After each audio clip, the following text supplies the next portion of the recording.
All right. Happy Tuesday, everyone, and welcome back to another Learning Tech Talks, where we are exploring the landscape of learning and workplace technology, among many, many, many other things. I'm looking forward to today because we are talking about one of what I think is the most ubiquitous terms in the employee technology space right now, employee experience, and the magnificent EXP, which is the new category, newish category that came out. But we're going to have a really candid conversation about this and what that means and some of the confusion around it. We're going to talk about what employee experience really looks like, some of the challenges we're dealing with, and how tech isn't a magic bullet, but done right can be a very powerful tool in doing that. And to help me navigate that conversation is Nicky Hoyland, who is the co-founder of Huler.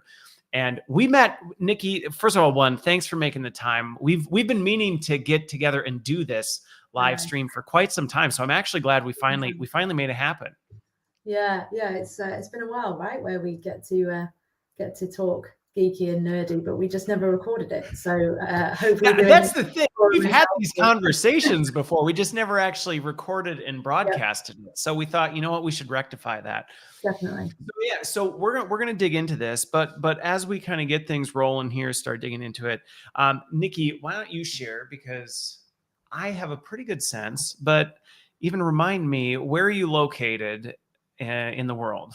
Yeah, so we're UK based, have a presence over in the States as well, just in terms of clients. I'm myself based in the not so sunny Manchester. It's currently raining. But yeah, UK based predominantly. But we work inside, as you say, we have a EXP platform, our SaaS product. We have a bespoke team of development where essentially the conversations are always, hey, can it just? And we go, sure, of course it can. We build it specifically for you.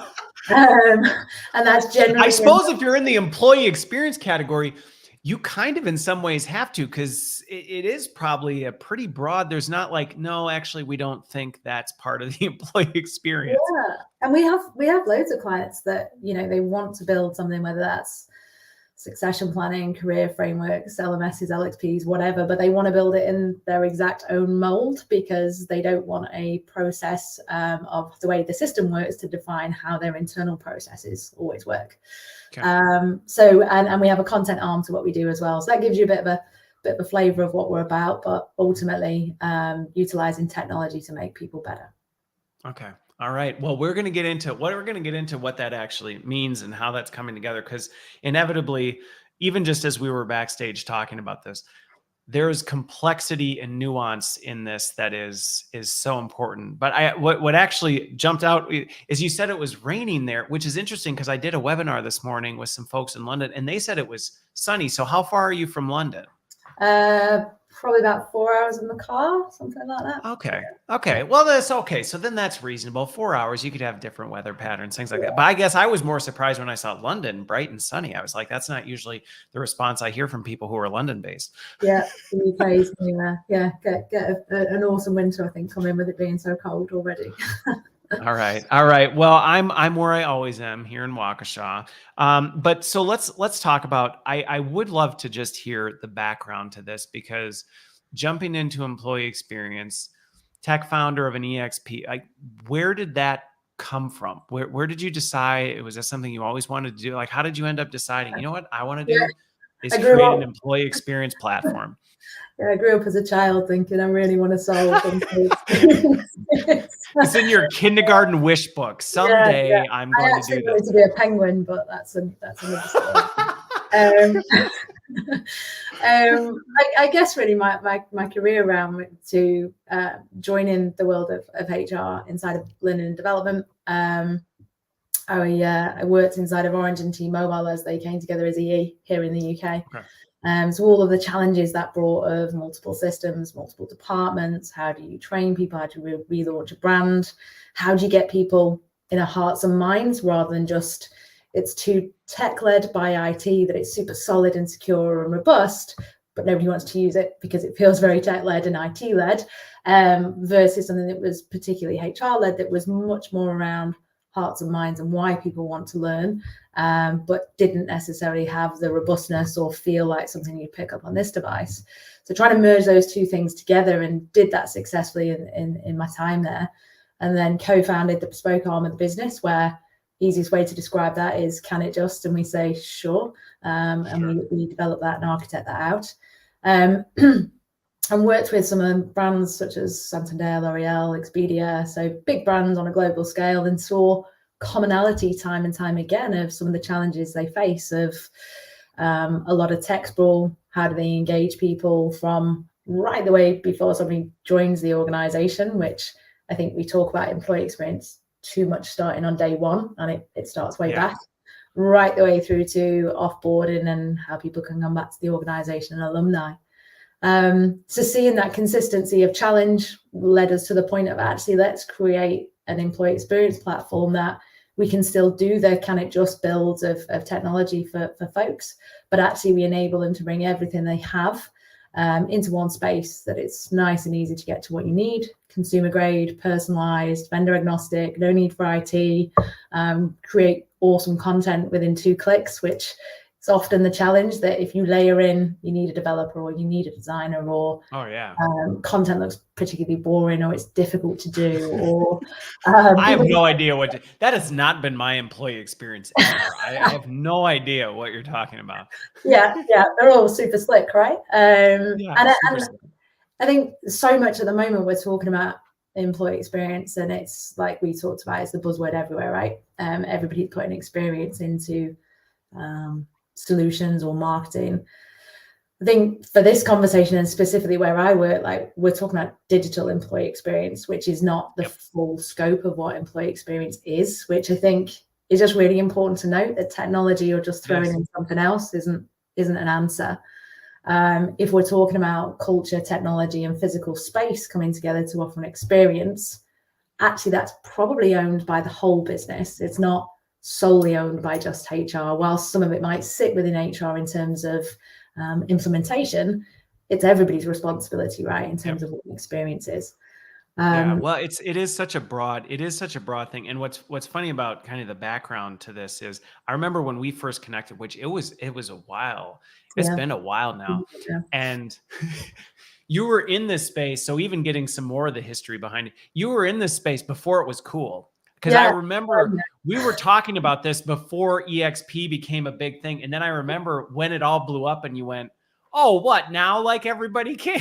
Suddenly now everybody thinks that their employee experience, and here you'd been chugging along on this for a while. Yeah. I think it kind of there was key players that got hold of it, wasn't there? That announced stuff, and we'll probably talk about some of them on this conversation. That I'm not sure that there's a simplification to what they've brought in. I think that it just adds more and more layers. Added another layer.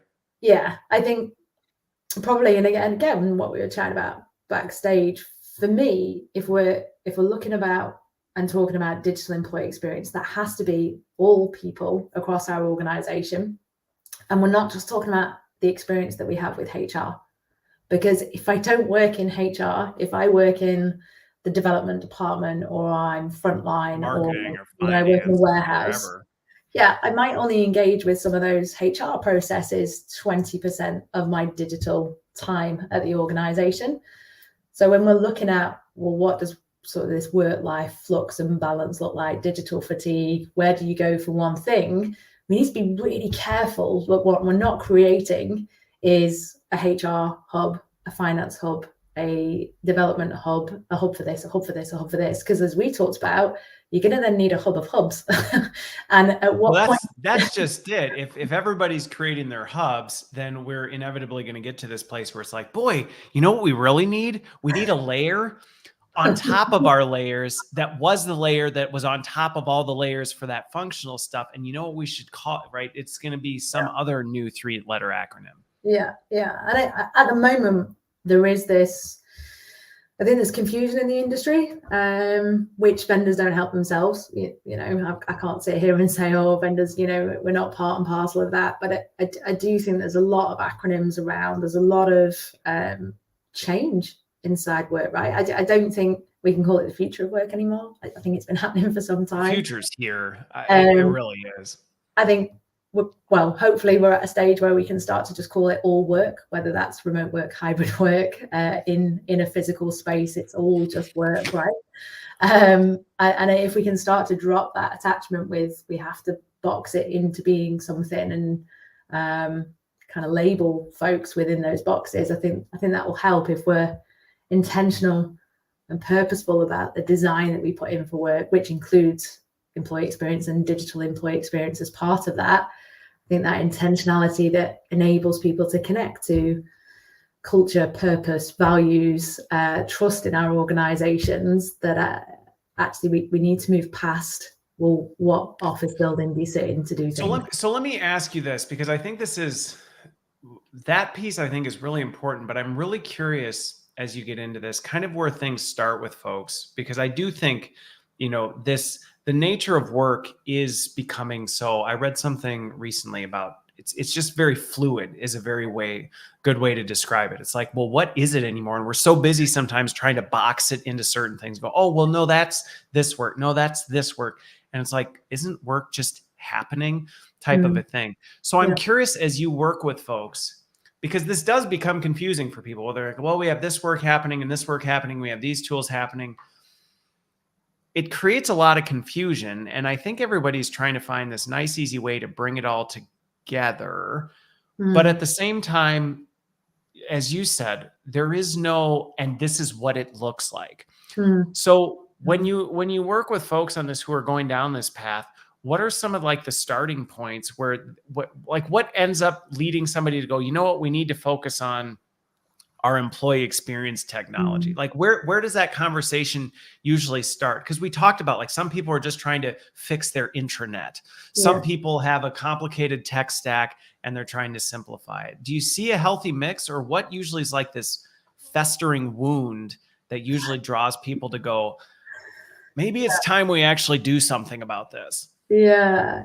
I think it's a bit of a mixed bag. I think there was a lot of reaction during the past 3 years that we all went through and all experienced, and people just did things very reactively in that period. I think that created a bit of a mess. So I think there is an element of people going, right, we've got so much stuff everywhere. How do we create some clear signposting for people? How do you, when you're a new starter into an organization, how do you know what you don't know?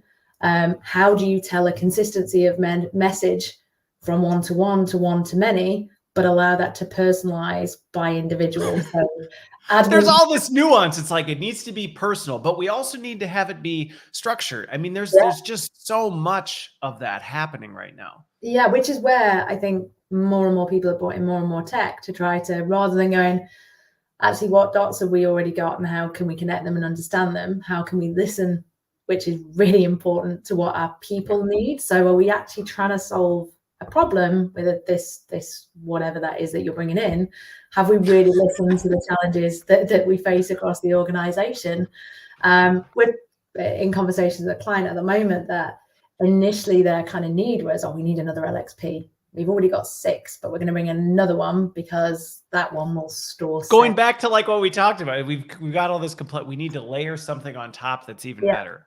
And now they've gone, actually, why wouldn't we create this one central space in an EXP that actually signposts to the correct things that people need when they need them, but allows me as a user to curate what matters to me, or my working patterns or my workflow, and share those with other individuals, which, from a Huler perspective, we are that one door, front door. We are that one layer that brings all work technology into one space.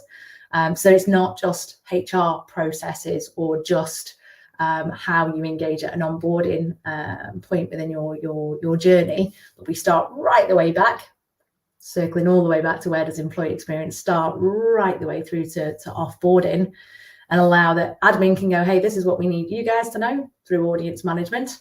And as a user of the system, I can curate what matters to me and share that with people either within my team or even externally. And I think that's the challenge that people are trying to solve, is when you've got this sprawl of lots of stuff, how do you signpost clearly? How does that grow with the business?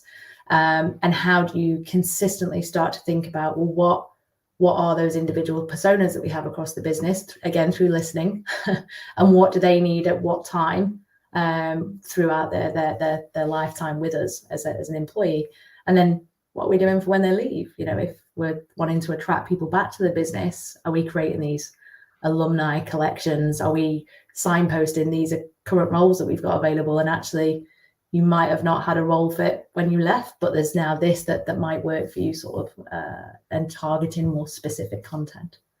So I want to break this down a little bit, because I think some of the things you hit on right there, I'm starting to categorize this, because as people start, I personally, I see one of the biggest challenges for people is they don't think two things. One, they don't think in terms of system architecture, which again, then layers on this complexity. It's like, well, we need this tool and we just buy this tool and then we have this tool and it's out here. And how does it actually fit into things? But then there's also this component of what are we really trying to solve through this? And you hit on one, which is the single pane of glass, if you will. And I think that's probably one of the ones that many people would at least attribute to an EXP. Yeah, we're trying to create a single pane of glass, the one-stop shop. I hate that term. Yeah. Right. But the one-stop shop that everybody has, it's the browser tab that's open in every employee's browser and on their phone, type of a thing. And I think that's a category, and there's definitely value in that. But I feel like that's an incomplete description of kind of the chunks of things, because you also hit on some other things, which was kind of the workflow automation type things. Yeah. And that's not always accounted for, because then again, if you're just talking single pane of glass, that's where you get into these, well, we're an intranet replacement. Yeah. Where it's just like, yeah, you know, like there's the home page and we just have a bunch of tiles on it that just link you out to other things, but at least there's one URL that you go to. Yeah. And that to me feels like you're not saying that's all there is to employee experience. No. And I think that there's got to be a starter for 10 of that, because that does create that one pane of glass and that clear signposting. But then we do need to start to look at, well, if we're bringing lots into that, let's stay with a glass analogy or door analogy, how actually can we make that content dynamic? So some of what we're starting to explore in our current dev schedule at the moment is actually that could be what we're deeming a smart tile that goes, this is what's up next in your content that you need to take from the LMS, or you've got this many holidays left to take, or this many JIRA tickets assigned to you, or there's this ticket over here that's passed an SLA and it's assigned to you. So actually your one pane of glass then becomes dynamic to all of those systems that sit underneath it, which for me is where you start to add that value that reduces so much of that digital fatigue and burnout of, well, we'll just send another notification. We'll just send another email. We'll send another email. And if you didn't get the first email, we'll send you an insight notification, then a roundup email at the end of the week. Like, at what point are we going to allow content to be more dynamic based on what I need during the working day? So I think the value in the signposting first has to be, if you've got all these dots, how are you connecting them?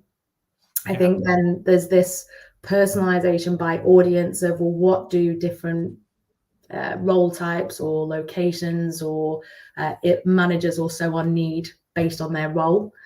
Well, because like you said before, there is a level of personalization of, okay, yes, you may know what dynamic tiles you need, which I love that you highlighted the dynamic tiles piece, because I think that's how you can, and just even what I know about Huler, how you've kind of differentiated from, yeah, we're just another list of tiles that you can add and remove. It's like, well, if you're a list of tiles that you can add and remove, I mean, that's helpful, but at the same time, it's not necessarily offering you more information, because you still have to now go do all this other stuff. Versus, to your point, if what's really important to me out of this system is the number of vacation days I have left and when the next company holiday is coming up, okay, well, then I can personalize that experience so I can at a glance get that. If I need more, I'll go find it. But really, that's the most relevant piece. And I think that helps with that. But then this other point you brought up of, you don't know what you don't know. And so there is this degree of, if you just give people a blank pane of glass and say, hey, put what you need out there. Yeah. they may not know what actually they even have access to or what they may need out of that. And there is some consistency in saying, well, if you're a people leader, you probably are going to need some of these things. If you're in this audience, you're probably going to need some of this. Yeah. And there's that, hey, it's a free for all, which often a lot of intranets are.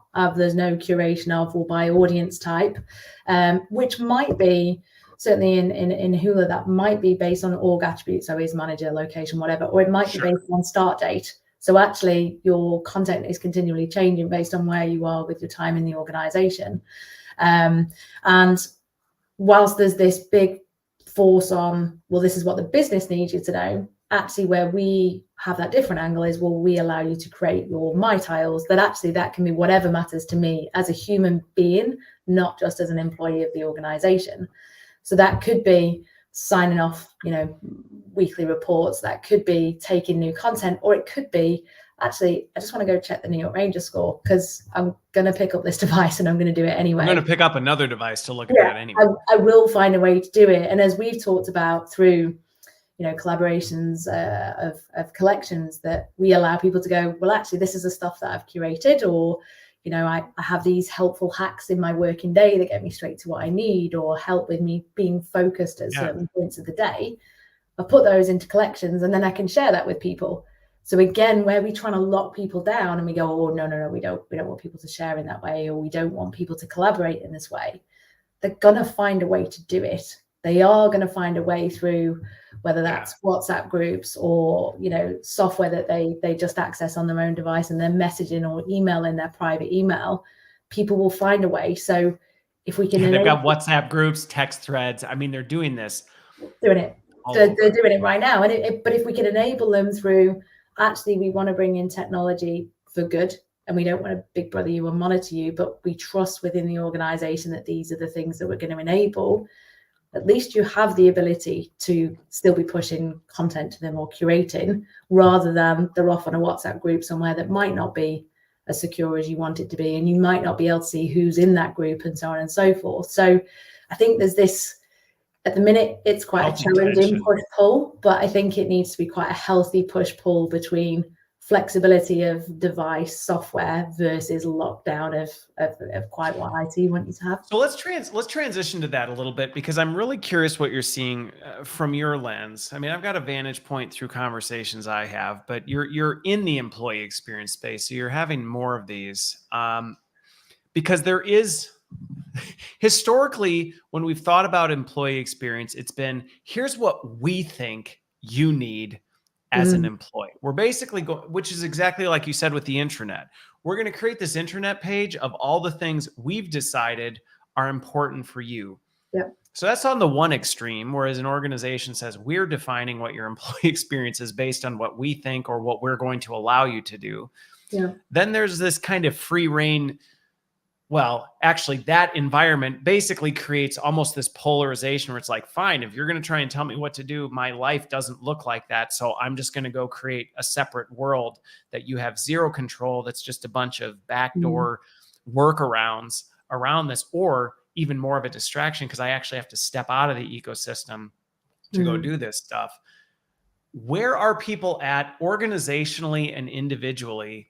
How are you seeing this change in terms of people's comfort level at an individual level, saying, I actually want more integration of my life with my work, because similar to like, can we stop calling it hybrid work, remote work, in office work, just call it work? Yeah. How are you seeing employees in terms of, can we stop calling it work versus personal? Can we just call it life? Like sometimes I'm working, sometimes I'm doing other things, sometimes I'm doing this and I'm flipping back and forth. And where are organizations on that? Are they starting to make that shift as well? There's a lot in there, isn't there? And I think it really depends on the organization in part, and it depends on the culture and the values of the organization, because the IT part of this and the tech part of it is the enabler, right?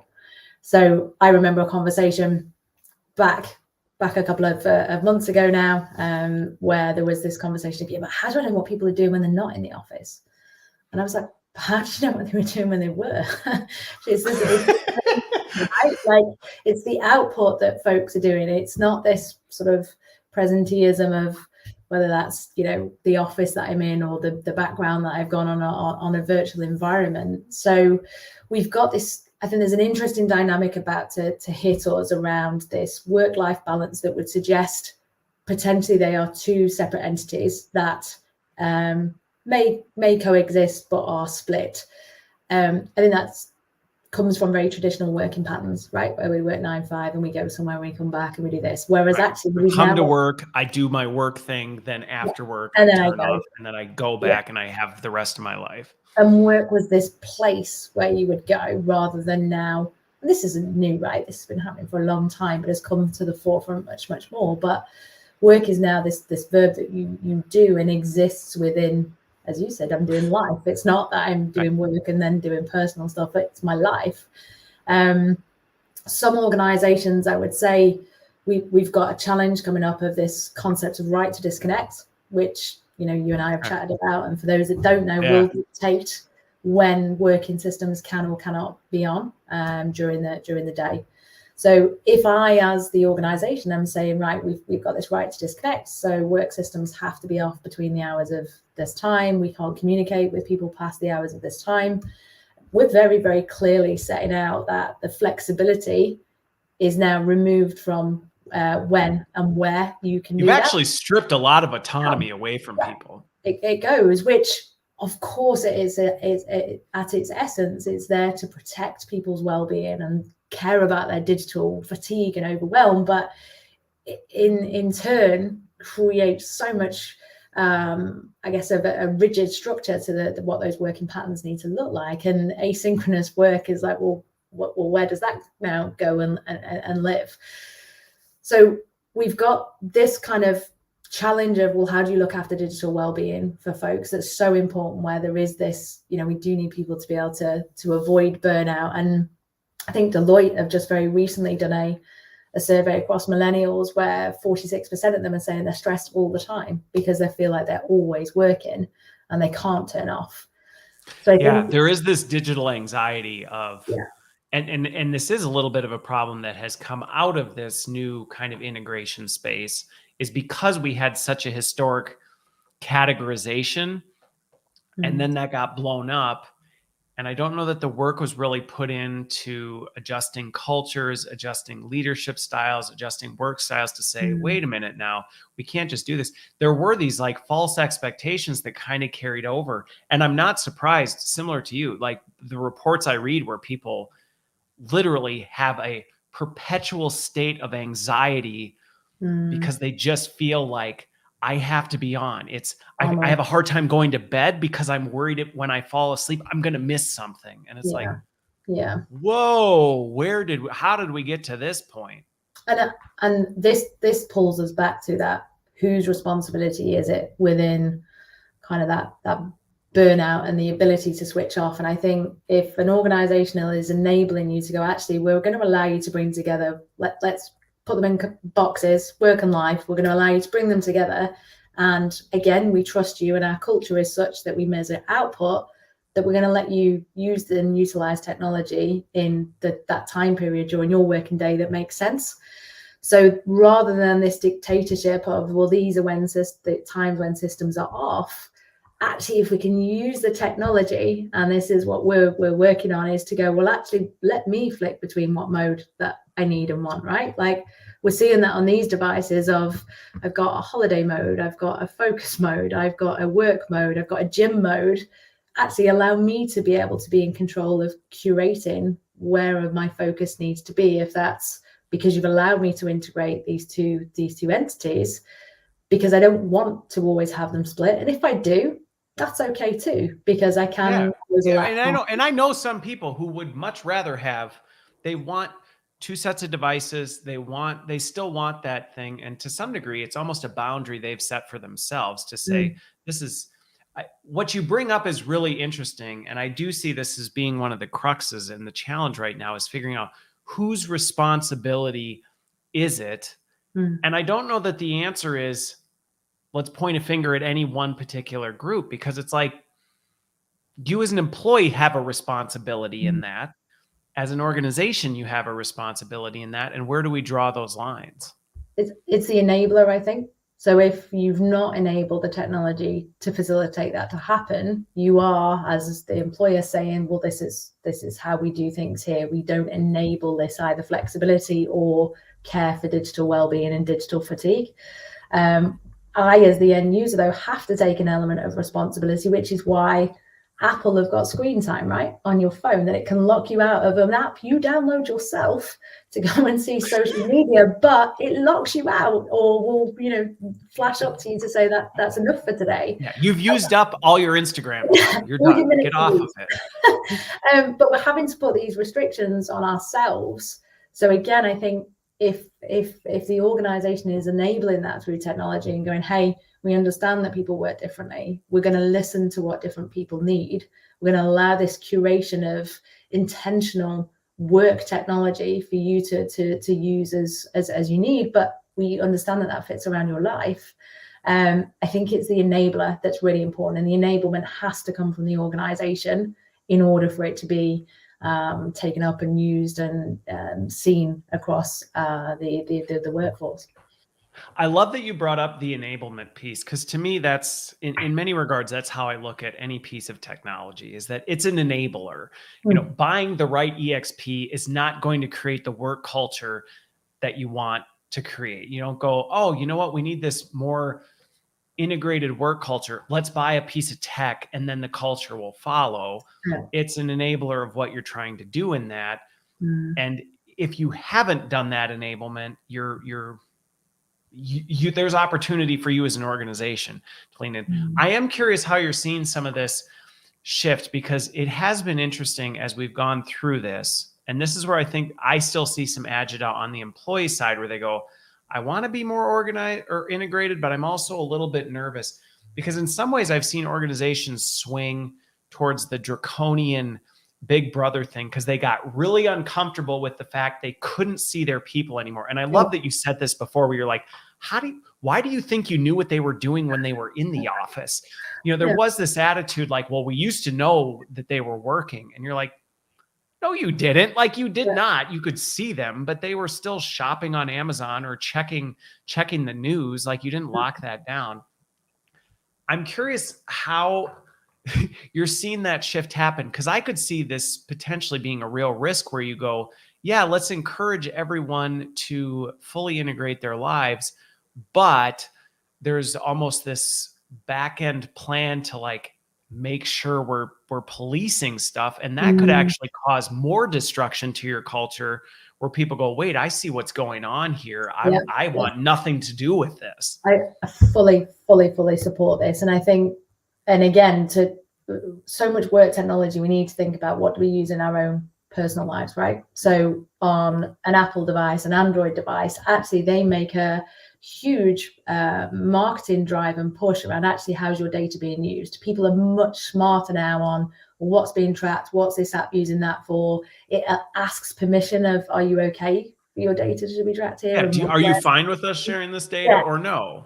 100%. So I think it's a little naive and a touch naive inside of work for us to not think that those questions can and will start to be asked by people, to go, well, what are you using this data for? If that's to further development opportunities, or to look after my digital well-being, or to enable me to connect with the purpose and intention of an organization through clear and transparent communication, then brilliant. I don't think people would necessarily object to that. Whereas if it's that Big Brother angle of how many emails did you send, or how many messages on an IM platform did you say, actually you were 30% less productive today, actually is that a measure of productivity? And to pull this out, I think tech can provide the either the enabler of tech for good, or the Big Brother of actually we're monitoring you, which is where you see people putting my sort of fan, so the mouse is always moving, or they've got like something tapping the keyboard, or whatever that might be. People will find a way around it, right? Whereas if we're enabling these things, and actually by using this data, this is how we can make your life easier. This is where we reduce that cognitive load on the systems that we share with you. This is how we just make your interactions with the digital stack that we have easier, because we understand that you're actually going to a system to do a task. So the harder that it is, the more and more we're adding to you. So I think that transparency of how the data is used is so important, and will be the real test of people want to know this now, right? They want to know the organization that they work for and what they stand for. Well, and now their consumer grade tech is giving them that. And I think that's one of the shifts that organizationally we need to start recognizing. This is a trend that's and anything that happens in the consumer market, it's only a matter of time before it carries and bleeds over into the workspace. And so now people, the digital acumen of people of knowing like, oh yeah, everything I'm doing, I kind of in the back of my mind knew that there was always something happening, but now there's a greater awareness of, yeah, I understand these apps are tracking information for purposes, and I may be okay with that. I may also be not okay with that. And I want to feel like I have a decision in what I'm okay with and what I'm not. And to think that as an organization, oh, employees are never going to ask that question. Yeah, indeed. Yes, they are. And again, I love just how you brought up the fact that people will work their ways around the system. Yep. But being ahead of that, of going, well, we know you're going to, or indeed, we know that you're going to ask some of these questions. So let's be just really transparent about what we do with it.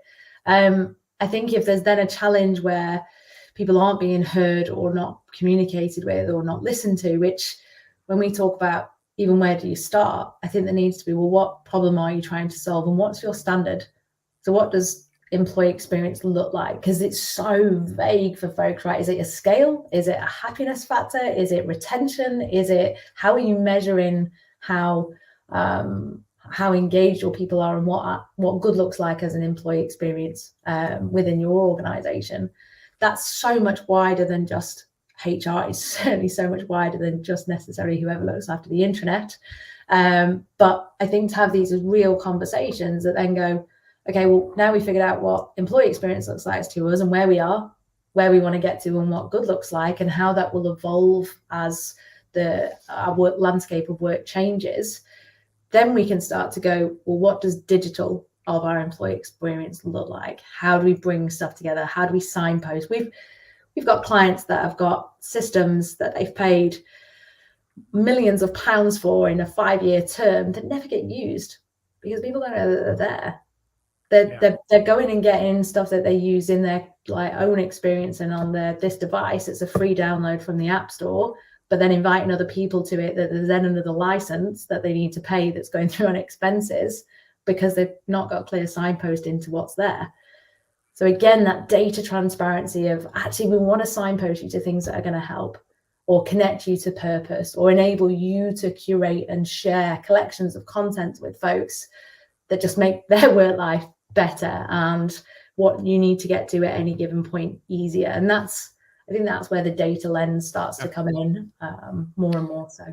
Well, and on this, one of the things you just hit on there is I think the hard work, maybe it's not so hard, but it's important work regardless. It's hard. Is this idea of we say we want to improve the employee experience, but I don't think that's just a universal thing that you can just go, oh yeah, we're doing that. And so it's the same as everyone else. I think to your point, it's one of these, well, in every organization, when you say we want to create an extraordinary employee experience, or we're looking to improve our employee experience from where it is today. First of all, you got to know where it is today. You can't improve something if you have no idea what the quality of it is right now. Yeah. But then being really intentional about, well, what does success look like in that? Like, what would really, because at the end of the day, I don't think I've encountered a single organization, large or small, that just overnight has transformed the employee experience. Like just radically, boom, boom, it went from this to that. It's really been this journey of, okay, this is where the employee experience is. Man, these are some of the biggest pain points that we need to tackle. And then let's make progress on that. And then let's not quit and say, good enough. Let's just keep stepping that forward. Do you see consistent areas though, where companies go, these are consistent things that at least give some guideposts signposts to the terminology you use to kind of go, well, I mean, these might be some really key areas where most organizations have major opportunities? I think, yeah, that communication when it's one-to-one and we sit next to each other, that's easy. I've got quite quick belonging or purpose to the organization, or I recognize why I do what I do into the wider vision, whereas that's really difficult to do on a one-to-many and then personalize that too. Like I said before, I do think it's, taking a bit of a temperature check of where are you people at right now.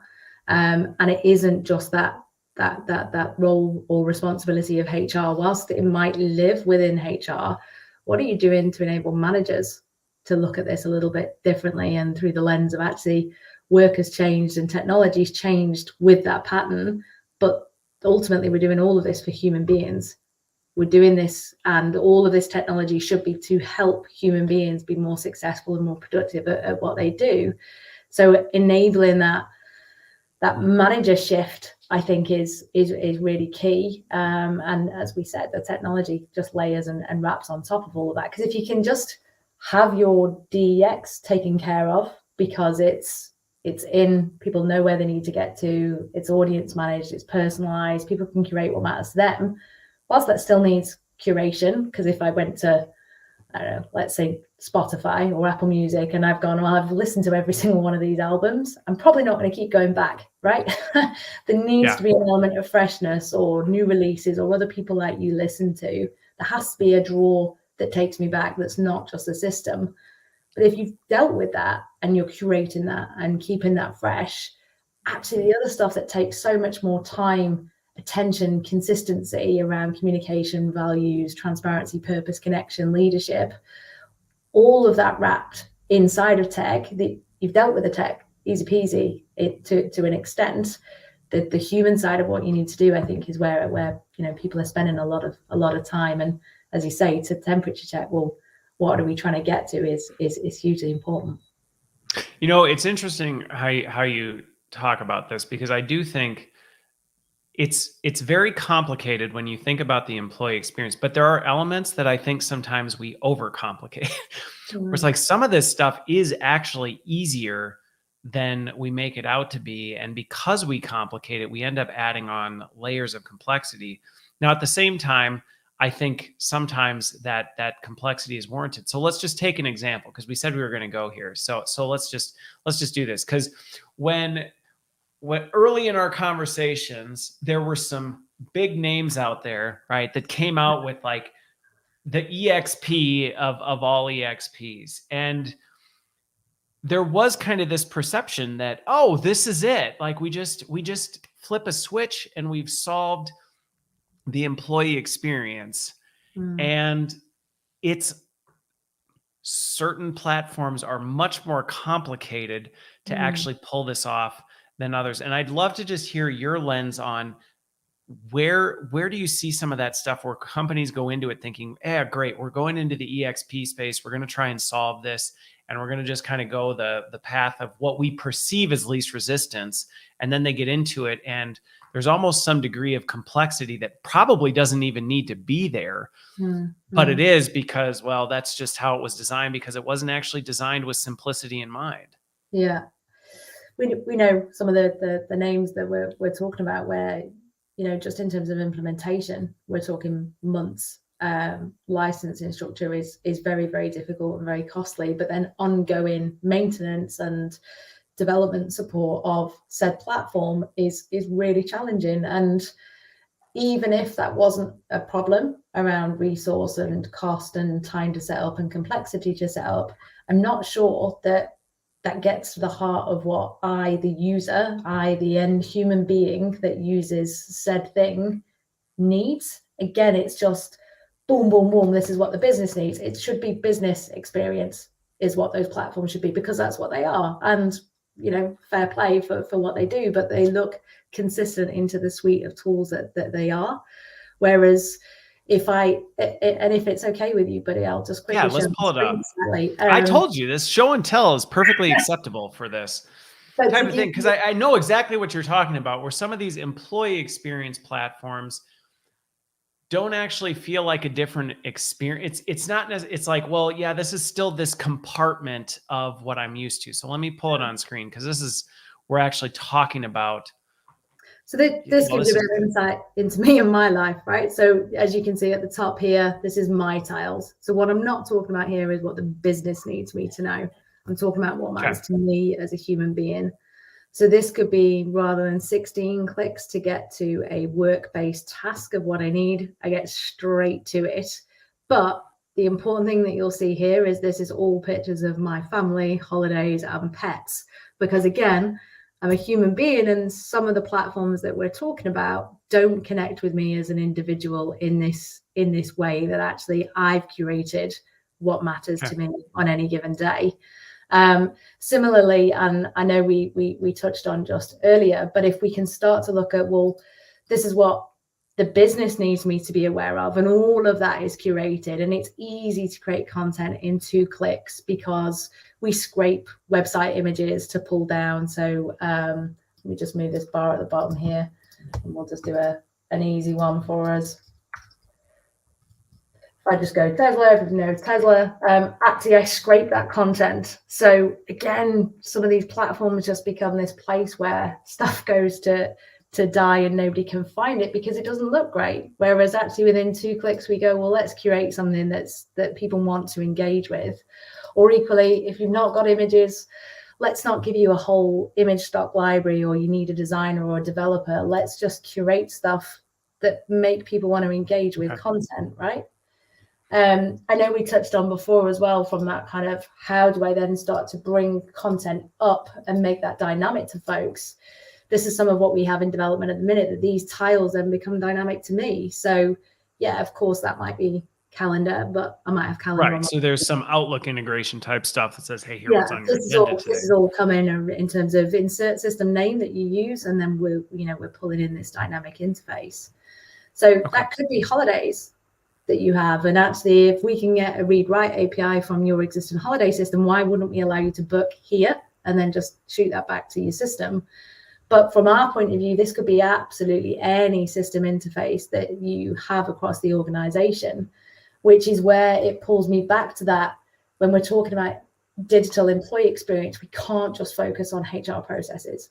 I appreciate I've gone holiday there because of some of the topic we talked about. But, well, and it is a relevant thing. Taking time off is a thing that you go, well, yeah, this is an important factor for employees, so let's make sure we have some of that component into it. But that's not where you stop and say, oh, well, all that matters to people is their HR processes. Yeah, and we've got to go, well, actually, and again, listening to our people and knowing what they want to need and what problem we're trying to solve. We always come back to this, what are we trying to fix, right? So if we can go, well, actually, somebody's digital employee experience is across their entirety of their tech stack, to avoid that, well, we've got this finance hub, we've got this HR hub, we've got this learning hub, we've got this hub over here, and then this hub of hubs that we then create, actually pulling this up now and making that really rich and dynamic, which is, I think, to the question of, again, how are you using the data? Actually, if the content that I'm seeing is purposeful and intentional and helps with my day, reduces, I've sent you loads and loads of notifications and an email notification and so on and so forth. Actually, I'm just contained in this one space, right? To be able to ascertain what I need at any given time. So I love, and again, going back to, and this was always one of the things I really enjoyed as I got to know you and what you were doing with this. You've brought a layer of consumer grade experience to workplace tech that I think is not something I consistently see. And I do think there's a lot of systems out there that still, it's like, no, we're improving the experience. And it's like, it still feels like my grandfather's office building.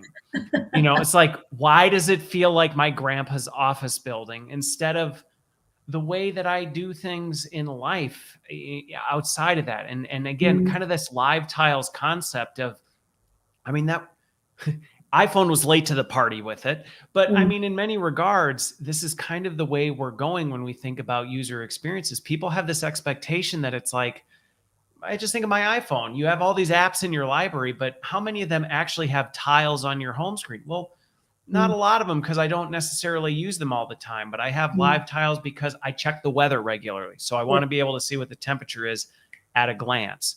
I have other things that, are really important that are on screen. And then there's other things that I go, I know they're there, and I can get to them, but I don't necessarily use them as So, frequently, and type of thing. And pulling all of that together and letting the employee say, this is what my experience looks like, instead of going, no, we've decided this is how your day should fit. And this is that duality that we solve, because you have to, it's a business tool, right? So businesses aren't just going to put something in that goes, no, we'll just let people figure it out for themselves. Clearly that's not going to work. There has to be a level of, how can I create a collection of content and share that with other people, because I'm not an island, right? And it's not just me and the business. But what we're enabling here is, of course, do what the business needs you to know. But allow me to curate what matters to me. Allow me to personalize, because I want to see a picture of, me in New York when I was last there. But allow me to potentially go, well, these are some of the apps and some of the smart tiles that I want to pull in, because that's what matters to my employee experience. So this duality of, it's what the business needs and the human being needs is where we're meeting that consumer grade, because nobody says, here's your iPhone out the box and here's all the apps that you can only ever have. We've chosen which apps you have, and actually they're also locked in certain positions on the screen, because we've decided these are the most important apps for your first swipe. Like, no, because I don't care about half of these. Do you imagine the uproar do you remember when iTunes put the U2 album on, and everybody had that U2 album on their phone, and they were like, well, you can't just put music on my device and decide. So we want this level of flexibility. And work technology has to evolve, both in terms of the UI and the user interface. It needs to feel like something I want to engage with. And if the cost of the business to do that is that you need a whole load of developers, or you need a whole load of designers, the ongoing cost of maintaining something like that is just absolutely huge and not viable. Nobody's going to put that in place. So keeping it easy to create is super important. And then enabling me to create that workspace that matters for me, but then I can get access to what the business are doing. So I'm super stoked to get to this point of, actually, we create these smart tiles and this like a marketplace of, well, why wouldn't I just turn on these things that we integrate with? Because there isn't a vendor out there that we don't play with. Any vendor can come and play in the Huler sandpit, because it's the whole point. I think as vendors, we need to stop doing this and ultimately make it easier for businesses and those that use this software, make that experience easier, which, for us, that's an open door of anybody that wants to go, hey, I want to get a smart marketplace, then let's do it. So with this, because I think, and even just showing what you showed, I think sometimes, and this, again, it's kind of, I won't just keep using Apple, but when you think about Apple, when it first came out with the iPhone, it was one of those, the beautiful nature of the simplicity behind it often goes overlooked, in terms of, it's like, oh yeah, that's easy. And actually, to me, that's one of the hardest things to do, is create simplicity in things and say, yes, we recognize it's super complicated. You have loads, probably hundreds of apps that your employees use, and it would be impossible for you ever to try and profile every single employee and figure out what exactly they need and all of this other stuff. And so let's create a simplistic experience where you can actually allow the user to do it, because you're never going to create an intranet page that has all the right tiles, period. No matter what you do, no matter how hard you try, it's not going to be right. And the way you get there is that. So I think to some degree, there is this shift in an organization to say, we have to shift our mindset to say, that's a different way of us thinking. And instead of going, we tell you what's important, we almost serve up a suite of, here is some guard posts. Here's a marketplace of things that we think are relevant, so that you don't go, oh, I didn't even know we had that, but you decide what this is. I think the other opportunity that you highlighted, though, and Todd brought this up, and I am curious how this is evolving, is the beauty of the integrations that you just showed in that, the complexity behind the scenes that I think the end user shouldn't have to deal with. That's massive. And I do agree that this is a huge opportunity for vendors to say, can we stop fighting for commanding everybody's attention to our thing, and instead say, the real beauty behind what we do is what we actually allow people to accomplish. How they end up experiencing it is really not important to us. How is that? Are you seeing progress with that in terms of vendors starting to bridge more of these gaps and saying, you know what, let's open up our APIs a little bit more. Let's allow people to have more flexibility with how they choose to engage and interact with our systems. Because that's a mindset shift on the vendor side too. You got to do it organizationally, but you need vendors to kind of go, and we aren't here to tell you how to use our app. Yeah, I think this also is driven from the buyer though. So if the buyer's going, well, actually, what does your openness to collaborate and interoperability and API, what does that look like? Because actually that's going to influence my buying decision, that enables me to go, actually, this software's got longevity because I can get information in or out of it, or put that into a tech stack that I already have in play. I think some vendors are totally here for it, similar to me. They're like, actually, ultimately, let's do better for the folks that are using what we provide.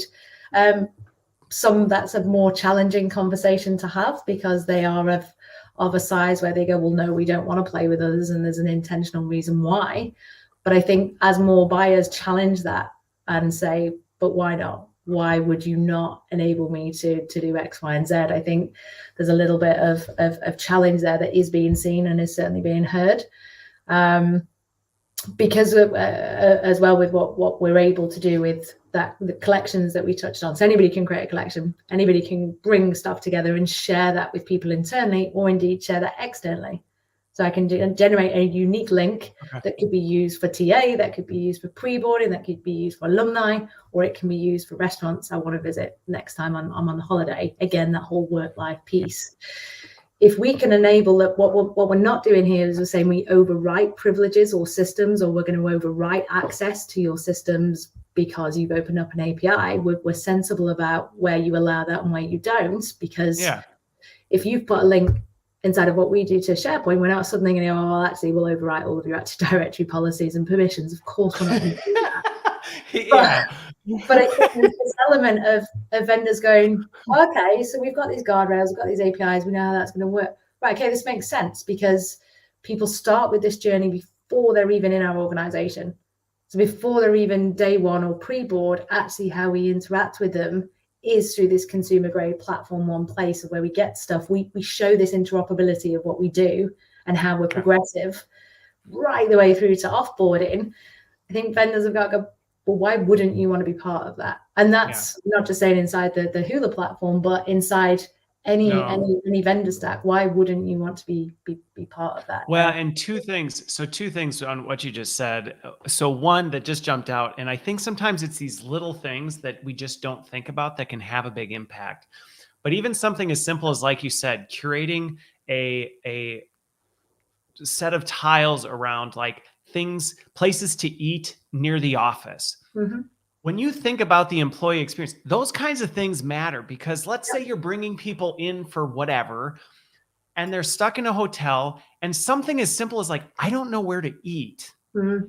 That can make for a really bad employee experience, where you go, I was brought to the office and it sucked because I sat in my hotel and I ate crappy room service. And it was like, oh, you didn't know that this amazing restaurant's like 2 blocks away from you. Totally. Well, nobody thought to tell me. And so, I mean, those kinds of things can have massive impact on employee experience. It seems so simple. They seem so simple. And it's like, well, we could just create a PDF of all the, it's like, yeah, but who's going to make it? Where are you going to store it? How are you going to share? There's complexity type of thing. But then the other thing I was going to say is this interoperability piece. This is where I do think, and I give credit to this. This is where I think some of the big juggernauts in the space do help with some of this. You know, Teams was one where it kind of forced vendors to go, you've got to be a little more open to integrating, because guess what? People are in Teams.